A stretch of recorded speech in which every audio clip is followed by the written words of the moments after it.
Hi friends, welcome back. भाई, भारत ने मालदीव की सप्लाई रोक के अमेरिका भेज दिया है। Indian gas to expand into America है। इंडिया मालदीव्स, वो यार समझ नहीं आया। एक्सपैंड इनटू अमेरिका, अमेरिका कहां से पहुंच गए हम। चलो वीडियो शुरू करते हैं। वीडियो शुरू करने से पहले अगर आप चैनल पर नए हो और आपने अभी तक सब्सक्राइब नहीं किया तो जल्दी से पहले सब्सक्राइब के बटन और बेल आइकन को क्लिक कर लो ताकि आपको हमारे सारे न्यू वीडियोस के नोटिफिकेशन मिल जाए जैसे हम अपलोड करें। अगर आपको वीडियो पसंद आता है प्लीज लाइक एंड शेयर। चलिए शुरू करते हैं। तो भारत ने मालदीव के ऊपर एक और शिकंजा कसना शुरू कर दिया है। होता और रहेगा। जो प्रोजेक्ट भारत मालदीव में सेटअप करने वाला था, उस प्रोजेक्ट को अब दूसरे देशों में शिफ्ट कर एक दिया तो श्रीलंका में कर रहे हैं। भारत ने हाल ही में कुछ प्रोजेक्ट श्रीलंका और नेपाल में भेज दिए हैं जो कि मालदीव में सेटअप किया जाना था। और जिस तरह से मालदीव अपने तेवर भारत को दिखा रहा है, उससे भारत मालदीव को होने वाले फूड प्रोडक्ट के एक्सपोर्ट भी बंद कर सकता है। करे जल्दी भारत करे। जो अभी तक मालदीव की मदद करता आया था, उसने भारत से ही पंगा ले लिया है। वो तो है। वैसे मालदीव एक छोटा सा देश है और भारत मालदीव को आटा, दाल, चावल एवं अन्य सभी फूड प्रोडक्ट के साथ पाकिस्तान की तरह टाटा रहेंगे। वुडन और प्लास्टिक प्रोडक्ट भारत ही मालदीव को एक्सपोर्ट करता है। एक रिपोर्ट के मुताबिक भारत की पुणे गैस मालदीव में एलपीजी यानी कि लिक्विड पेट्रोलियम गैस के लिए इंफ्रास्ट्रक्चर तैयार करने वाली थी, लेकिन भारत और मालदीव के बढ़ते विवाद के कारण इस प्रोजेक्ट को अन्य देशों में शिफ्ट कर दिया जा रहा है। श्रीलंका, पुणे गैस अमेरिका, श्रीलंका और नेपाल जैसे देशों में जॉइंट वेंचर के साथ इंफ्रास्ट्रक्चर तैयार करने वाली है। अगर देखा जाए तो ज्यादातर नेचुरल गैस रसिया, कतर और यूएई जैसे देश एक्सपोर्ट करते हैं, जिससे भारत भारी मात्रा में रूस और कतर से नेचुरल गैस खरीदता है। लेकिन इस समय नेचुरल गैस को भारत में ले आने में समस्याएं आ रही हैं और अमेरिका ने रसिया पर सेक्शंस भी लगा दिए हैं, जिससे वह भारत को सीधे गैस एक्सपोर्ट नहीं कर पा रहा। लेकिन इसी बीच भारत ने एक बड़ी मात्रा में फायदा उठाने का तरीका निकाल लिया है, जिससे मालदीव जैसे देशों के खाने के लाले पड़ सकते हैं।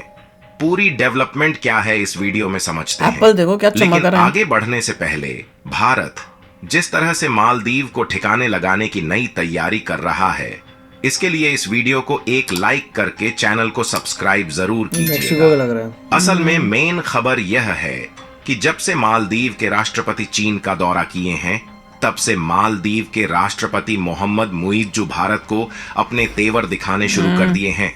हालांकि मोहम्मद मुइज्जू भारत विरोधी पहले से ही माने जाते हैं, क्योंकि जैसे ही राष्ट्रपति बनते हैं, भारतीय सैनिकों को बाहर निकालने की प्रक्रिया शुरू कर देते हैं।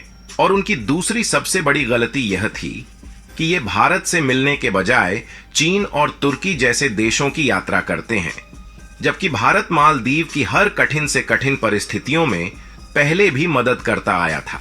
यहां तक कि साल 2014 में जब मालदीव के डिसैलिनेशन मशीन यानी कि समुद्र से पानी फिल्टर करने वाली एक बड़ी मशीन में आग लग गई थी, तो उस समय भारत ने वाटर ऑपरेशन शुरू करके एक बड़ी मात्रा में मालदीव में पानी पहुंचाया था। वैसे तो मालदीव की जिन कठिन परिस्थितियों में भारत ने मदद की है, उसको भूलना नहीं चाहिए, लेकिन मालदीव अब उसे भूल चुका है। लेकिन जब मालदीव ने भारत के द्वारा किए गए एहसान को भुला दिया है, तो भारत भी अब मालदीव से दूरियां बनाना शुरू कर चुका है।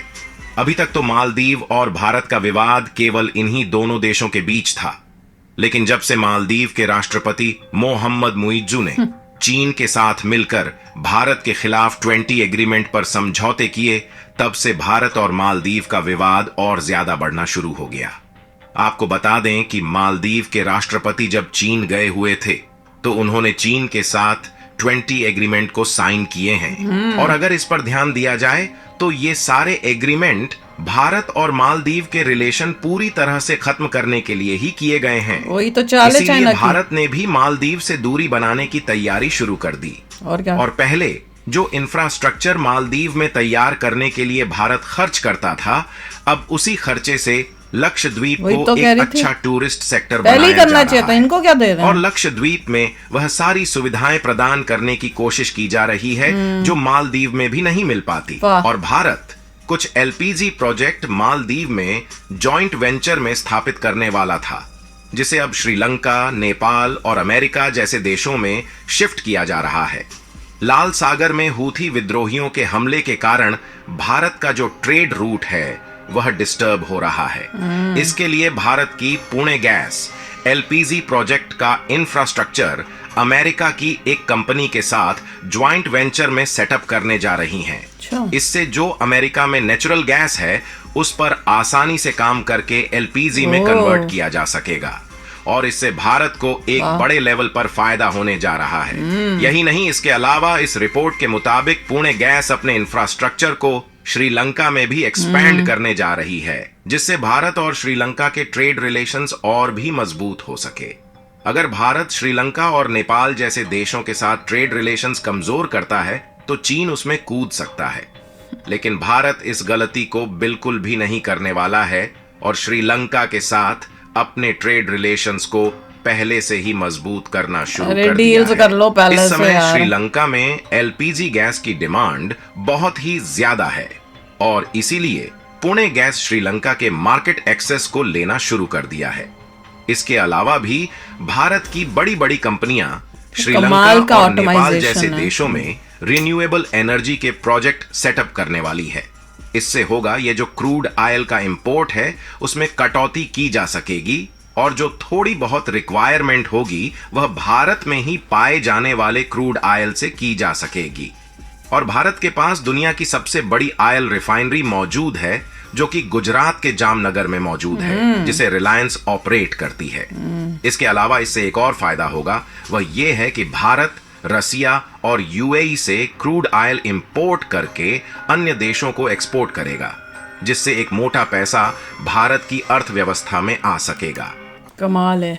सबसे अमेजिंग था, श्रीलंका का तो पता था हमें, पर अमेरिका में अब कर रहे हैं कि वहां की गैस निकाल कर वहां पे अब उनको हम अमेरिका में वैसे ही एलपीजी यूज होता नहीं है। हाँ, ऐसे कोई सिलेंडर का कॉन्सेप्ट नहीं है। सिलेंडर तो नहीं है पर यूज तो होता है सीधे। नेचुरल गैस आती है मगर लिक्विफाइड है। हाँ, तो वो यहाँ देखेंगे क्या एग्जैक्टली तो ये मेरे ख्याल से वहां पे अपना सिलेंडर्स बना के फिर देशों में भेजेंगे इस टाइप से, दूसरी देशों में कैसे होगा आसपास वहां से कहीं कोलैबोरेशन में कुछ ना कुछ होगा। हाँ, मुझे लग रहा है कि वहां करके वहां के आसपास के देशों को जिनको जरूरत होती होगी वहां पे भेजेंगे।